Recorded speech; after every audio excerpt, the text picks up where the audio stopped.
Hey guys, and welcome to another episode of CarX Drift Racing 2 with BrogAutohaus. Thank you to everyone who has submitted videos for the Top 5 Drifts of the Week series.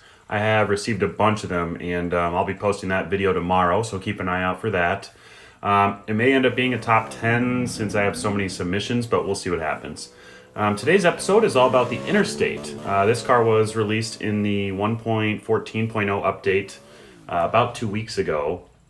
And over the past weekend, they ran an event where you could unlock this car, as well as the tuning up to Pro Drift 3 and the 2 body kits available as well.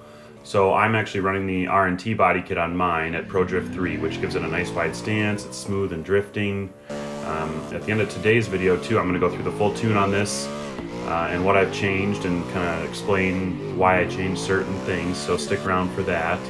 As well as I've now unlocked all of the new update cars that came out. So if you haven't seen my other videos, I have all of them upgraded to Pro Drift 3.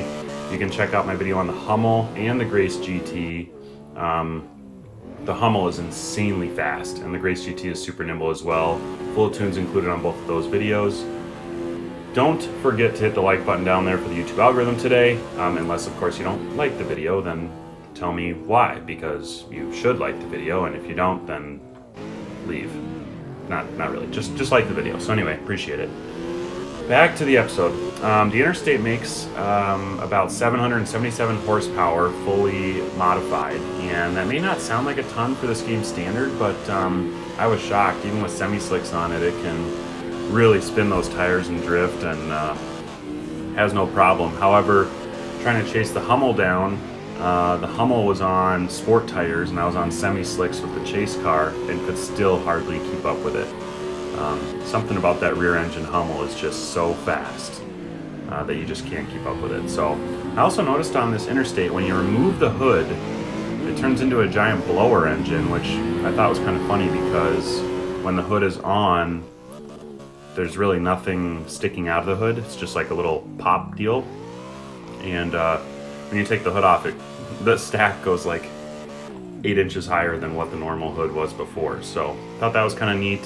When I was styling this and doing the livery, I kind of wanted to go with a little bit more of a J style American muscle car. So I did do the, kind of the Gretty look, I-ready in this game, and put some VSKFs on it, some big 3-piece fancy boys, and I thought it turned out really well. I'm super happy with how this thing drifts. It's incredibly smooth, and most of my cars I'm running a sport tire because I prefer how the sport tire feels for actually drifting around. The semi-slicks tend to be too grippy sometimes for me, so that is something that I noticed is different on this, but it could also be because this car is a little bit heavier, so it can kind of slide around a little bit more. But so that's the end of our little driving session here. We'll jump into the tuning stuff, show you what I've got going on, see what you think, and I'm really interested to see if any of you guys have unlocked this over the weekend, if you happen to play through the event. The only unfortunate part is if you didn't get it over the weekend, it's hard to now make that adjustment to try to get it, because you're going to have to wait till it comes out in an event again, and it's just insane, which I don't really like that much, but I do like the fact that it rewards the people that play more often. So here you can see I have the R&T kit on mine. The CBW kit looked okay too, but basically just looks stock. They do have the engine swaps available. I haven't unlocked any of the engine swaps yet, but I think I'm going to stick with that blower setup anyway, because I just like how the engine looks poking out of the hood like that. It's not something that's super common in drift cars especially. It's more like a burnout car type of thing. So, spring size, we're at 10 centimeters. Sway bar is not super stiff in the front, which normally I do run, and we're at -4 camber, 12 caster, 60% Ackerman. If you go a little higher than that Ackerman angle, you can start to lose the front end, and you're going to spin out. So if you guys are having problems with spinning out, take your Ackerman angle and lower it, because that'll help your front end stay more planted.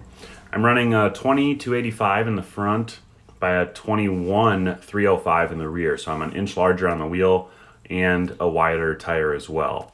It really worked well with the setup. The engine is completely maxed out.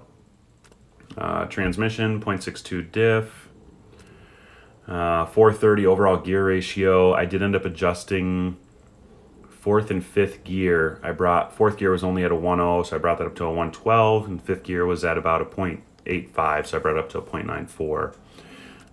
If you guys don't know how that tuning works, I did also make a video on transmission tuning a while back, so be sure to check that out if you have some questions about that still.